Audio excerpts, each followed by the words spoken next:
चलो बोलना मत भाई, बीच में हंसी मत दिलाना, ठीक है।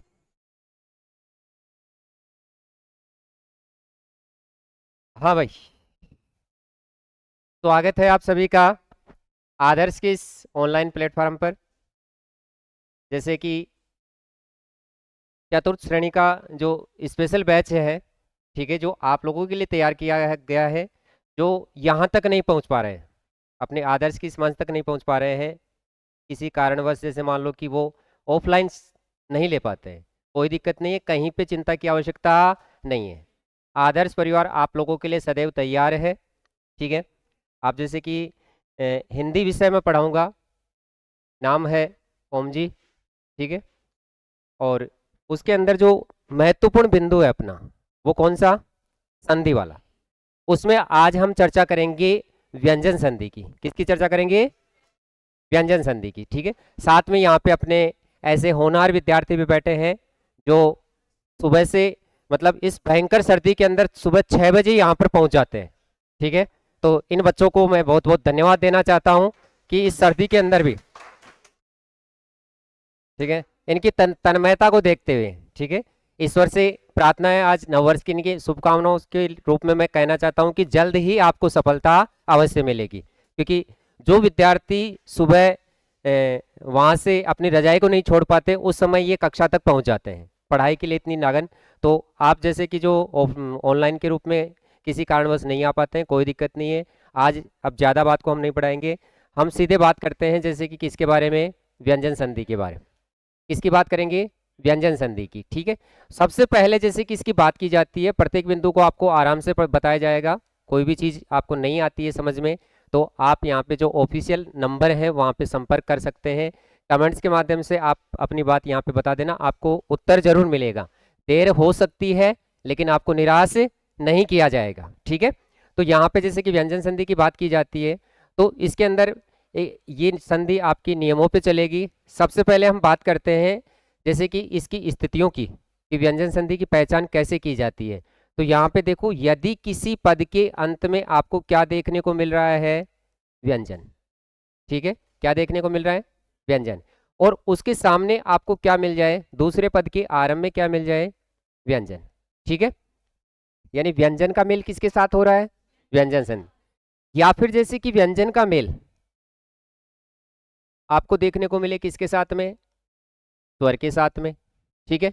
या फिर जैसे कि यहाँ पर स्वर है और स्वर का मेल किसके साथ में हो, व्यंजन के साथ में। इन तीनों ही स्थितियों के अंदर हम संधि कौन सी बताएंगे, व्यंजन संधि बताएंगे। ये तीनों स्थिति आपकी किस संधि की है, व्यंजन संधि की है, ठीक है। कोई समस्या, व्यंजन का मेल किसके साथ में होगा, व्यंजन का मेल किसके साथ होगा, या फिर स्वर का मेल किसके साथ होगा। ये तीनों स्थितियां किस संधि की है, कोई समस्या, ठीक है। उससे आगे बढ़ते हैं हम। जैसे कि ये जो संधि है ये चलेगी आपकी नियमों पे, अलग अलग नियम है उनके आधार पे चलेगी, ठीक है। तो सबसे पहले जैसे कि हम बात करते हैं, यदि आपको किसी भी शब्द के अंत में क्या देखने को मिले, तय। किसी पद के अंत में कौन सी ध्वनि है, तय है। और दूसरे पद के आरंभ में आपको क्या दिखाई दे, स, ठीक है, तालव्य स है। अब संधि जब हम करेंगे तो संधि करने पर इस तय के स्थान पे क्या हो जाएगा, तय हो जाएगा, और स के स्थान पे क्या हो जाएगा, छह हो जाएगा, ठीक है।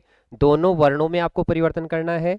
यदि तय का मेल किसके साथ में हो, तालव्य स के साथ में, तय को किस में बदलना है, स को किस में बदलना है, छह में, ठीक है।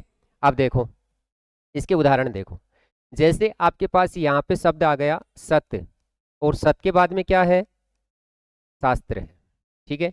तो इस पद के अंदर जैसे किसका मेल किसके साथ में हो रहा है, तय का मेल स के साथ में हो रहा है। तय को किस में बदला जाएगा, स को किस में बदला जाएगा। तो यहाँ पर जैसे कि आपके पास नया जो शब्द तैयार होगा, तय के स्थान पे किसका प्रयोग होगा, स के स्थान पे किसका प्रयोग होगा। अब आपको विशेष तौर से एक बात का ध्यान रखना है कि यदि ये स हलंत्र है, इसमें कोई स्वर नहीं है, तो इस छह को आपको हलंत रखना है। आगे मैं एक दूसरे उदाहरण से आपको बता दूंगा। लेकिन यहाँ पे इस स के अंदर कौन से स्वर का योग है, आ का। तो यहाँ पर छह में आपको क्या दिखाना है, आ, क्योंकि आ का योग हो जाएगा। और यहाँ पर जैसे आपका जो नया शब्द तैयार होगा वो क्या होगा, सच्छास्त्र, ठीक है। इसके अलावा दूसरा उदाहरण देखो, जैसे कि यहाँ पे आ गया उत, और उत के बाद में आ गया आपके पास श्वास। उत के बाद में क्या है? श्वास है। तो यहाँ पर जैसे कि हमारा जो नया शब्द तैयार होगा वो क्या होगा? तय का तो च होगा, से का क्या बन जाएगा? छ। अब यहाँ पे आप देखो इस से में आपके पास कोई स्वर नहीं है, ये हलंत है, तो यहाँ पे छ को आपको क्या दिखाना पड़ेगा? हलन दिखाना पड़ेगा, और आपका नया शब्द क्या तैयार हो जाएगा? उच्छ्वास। ठीक है, ऐसे ही और उदाहरण देखो, जैसे आपके पास आ गया उत, उत के बाद में है श्वसन, उत के बाद में क्या है? श्वसन है। ठीक है, तो यहाँ पे आपका नया शब्द क्या तैयार होगा? उच्छ वसन, उच्च वसन। छ को हलंत रखा गया है क्योंकि सह हलंत है।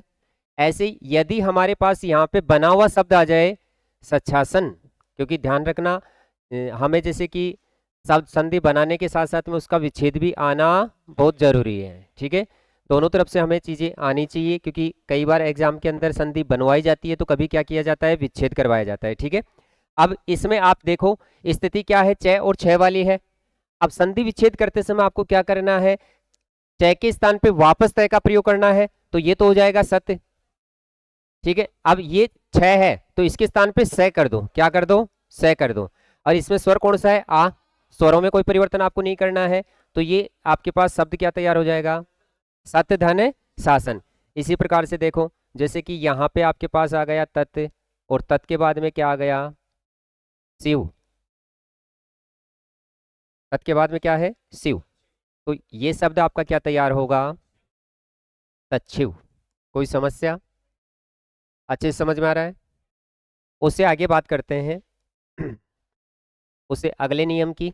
तो अगला नियम क्या कहता है? जैसे आपके पास कोई भी पद है और उसके अंत में आपको दो स्वर दिखाई दे, कौन से? ई या उ, दोनों में से कोई भी हो, और दूसरे पद के आरंभ में हो दंते स, दूसरे पद के आरंभ में क्या हो?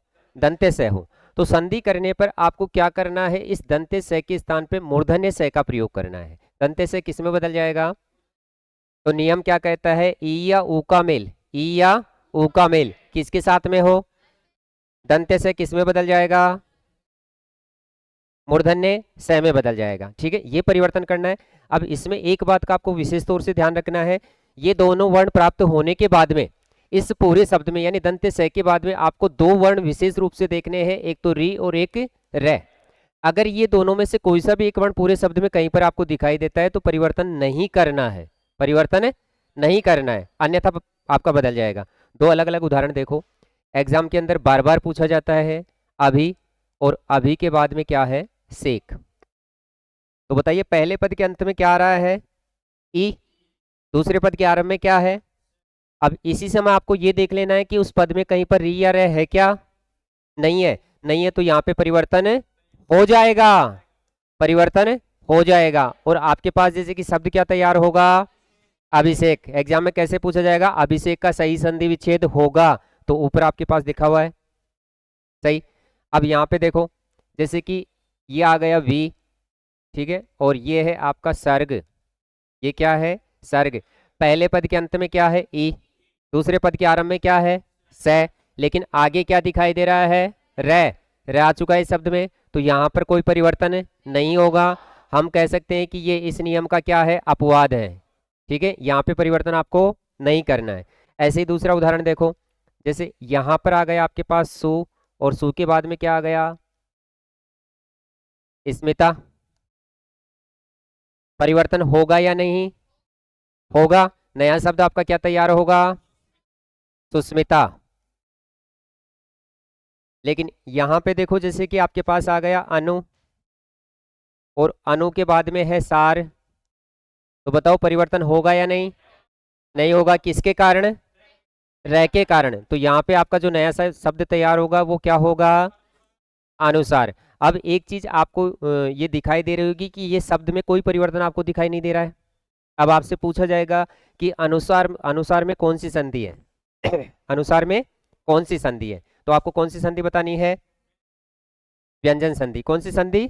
व्यंजन संधि बतानी है। ठीक है, ये दिखेगा कैसे? संयोग की तरह लग रहा है, लेकिन ध्यान दो ये शब्द आपका इस नियम का अपवाद है, क्योंकि नियम लागू हो रहा है लेकिन नियम के अनुसार कार्य नहीं हो रहा है, तो ये क्या है?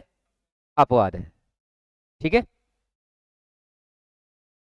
उससे आगे जैसे कि अगले नियम की हम बात करते हैं, तो अगले नियम में देखो, जैसे मान लो कि आपके पास यहाँ पर हो तय, पहले पद के अंतिम स्थिति की बात की जा रही है, तय या दय इन दोनों में से कोई एक हो, और उसके बाद में जैसे कि दूसरे पद के आरंभ में क्या हो, चय या छह, इनमें से कोई भी हो, तो आपको परिवर्तन किस में करना है, तय या दय में करना है। तय या दय को किस में बदलना है, चय में बदलना है। चय या छह में कोई परिवर्तन नहीं होगा। तय या दय का मेल चय या छह के साथ में होने पर तय या दय दोनों में से जो भी होगा विकल्प से वो किस में बदल जाएगा, चय में बदल जाएगा। कैसे, जैसे यहां पर आपके पास आ गया उत्धन चारण, नया शब्द क्या बनेगा, किसका मेल किसके साथ हो रहा है,